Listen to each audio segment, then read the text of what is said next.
오늘 우리에게 주신 하나님의 말씀은 베드로전서 3장 1절에서 12절까지 말씀입니다. 아내들아 이와 같이 자기 남편에게 순종하라. 이는 혹 말씀을 순종하지 않는 자라도 말로 말미암지 않고 그 아내의 행실로 말미암아 구원을 받게 하려 함이니 너희의 두려워하며 정결한 행실을 봄이라. 너희의 단장은 머리를 꾸미고 금을 차고 아름다운 옷을 입는 외모로 하지 말고 오직 마음에 숨은 사람을 온유하고 안정한 심령에 썩지 아니할 것으로 하라. 이는 하나님 앞에 값진 것이니라. 전에 하나님께 소망을 두었던 거룩한 부녀들도 이와 같이 자기 남편에게 순종함으로 자기를 단장하였나니 사라가 아브라함을 주라 칭하여 순종한 것 같이 너희는 선을 행하고 아무 두려운 일에도 놀라지 아니하면 그의 딸이 된 것이니라. 남편들이 이와 같이 지식을 따라 너희 아내와 동거하고 그를 더 연약한 그릇이요 또 생명의 은혜를 함께 이어받을 자로 알아 귀히 여기라. 이는 너희 기도가 막히지 아니하게 하려 함이라. 마지막으로 말하노니 너희가 다 마음을 같이하여 동정하며 형제를 사랑하며 불쌍히 여기며 겸손하며 악을 악으로 욕을 욕으로 갚지 말고 도리어 복을 빌라. 이를 위하여 너희가 부르심을 받았으니 이는 복을 이어받게 하려 하심이라. 그러므로 생명을 사랑하고 좋은 날 보기를 원하는 자는 혀를 금하여 악한 말을 그치며 그 입술로 거짓을 말하지 말고 악에서 떠나 선을 행하고 화평을 구하며 그것을 따르라.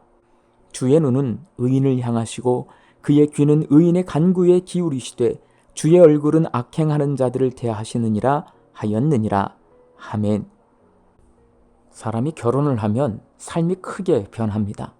전혀 다른 환경에서 다른 습관을 가지고 살던 남녀가 함께 살려면 서로에게 맞춰가야 합니다. 그래서 이전과는 전혀 다른 삶을 삽니다.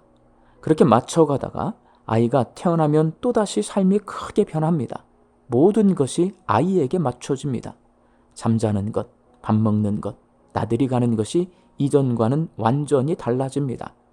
아이가 좋아하는 것을 먹게 되고 아이가 좋아하는 곳에 가게 됩니다. 이렇게 부모는 자녀에게 좋은 것으로 주고 싶어 합니다. 마찬가지로 하나님을 믿는 하나님의 자녀에게 좋은 것으로 주고 싶어 하는 마음이 우리 하나님 아버지에게도 있습니다. 베드로는 아버지시오 왕이시오 주인이신 하나님께서 성도들에게 복 주시기를 원한다고 말씀하고 있습니다. 오늘 본문 9절 말씀입니다. 이를 위하여 너희가 부르심을 받았으니 이는 복을 이어받게 하려 하심이라.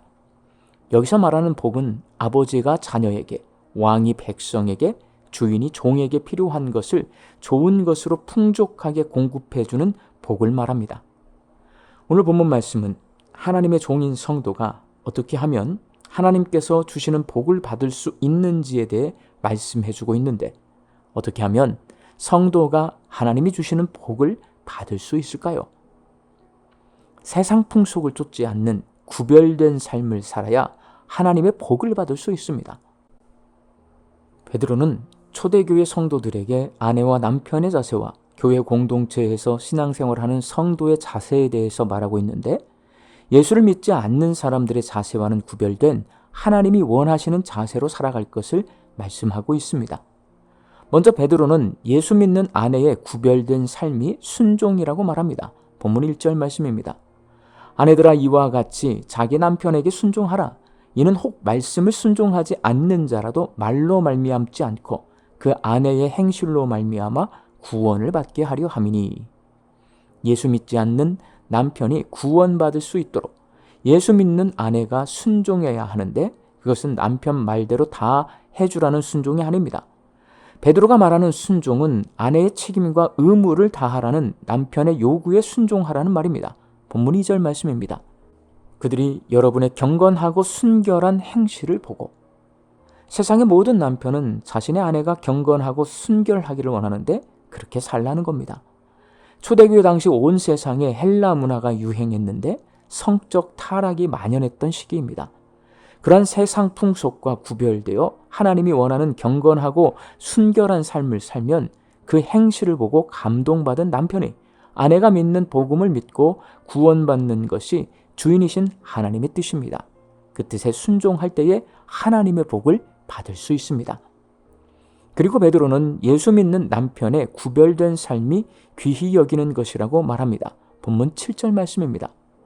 남편들아 이와 같이 지식을 따라 너희 아내와 동거하고 그를 더 연약한 그릇이요 또 생명의 은혜를 함께 이어받을 자로 알아 귀히 여기라.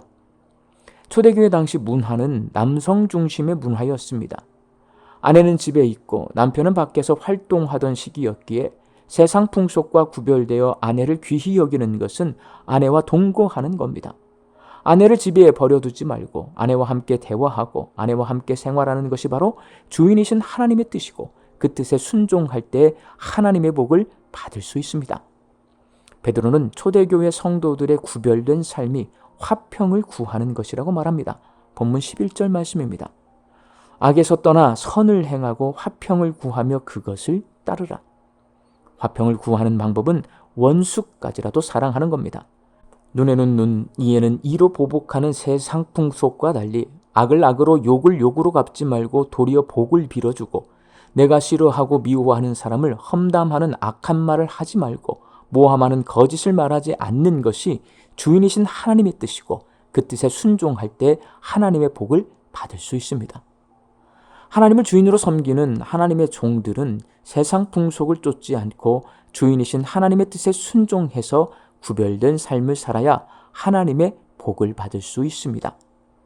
사랑하는 광주 양림교회 성도 여러분, 예나 지금이나 사람들은 책임과 의무는 다하지 않으면서 혜택과 권리만 누리기를 원합니다. 악한 사람들을 귀하게 여기지 않고 무시하고 차별합니다. 나를 반대하고 손해를 끼친 사람에게 보복합니다. 초대교회 당시나 지금이나 이러한 세상 풍속은 여전합니다. 우리의 주인이신 하나님께서 종인 우리에게 이 세상 풍속 쫓지 말고 구별된 삶을 살라고 명령하십니다. 혜택과 권리를 누리기에 앞서 책임과 의무를 다하는 구별된 삶을 사시기를 바랍니다. 세상 모든 사람을 차별하지 말고 귀하게 여기시기를 바랍니다. 원수까지라도 사랑하시기를 바랍니다.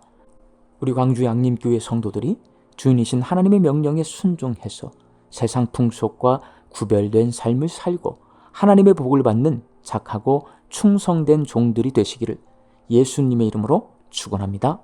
함께 기도하겠습니다.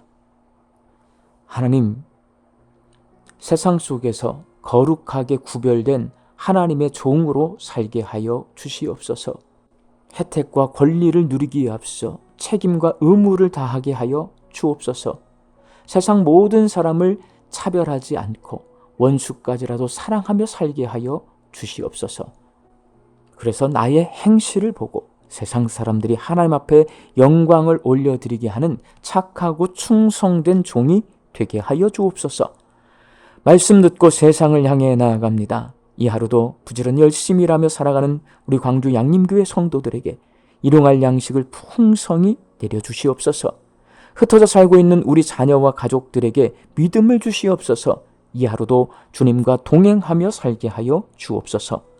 육신이 연약하여 선악기를 간구하는 환우들이 있습니다. 예수님의 능력으로 치유함을 얻게 하여 주시옵시고 오랜 시간 침상에 누워 계시는 장기 환우들과 어르신들이 천국 소망 붙들고 오늘 이 하루를 살게 하여 주옵시며 애쓰고 힘써서 돌보는 가족들 위에 새 힘을 더하여 주옵소서. 예수님의 이름으로 기도하옵나이다. 아멘.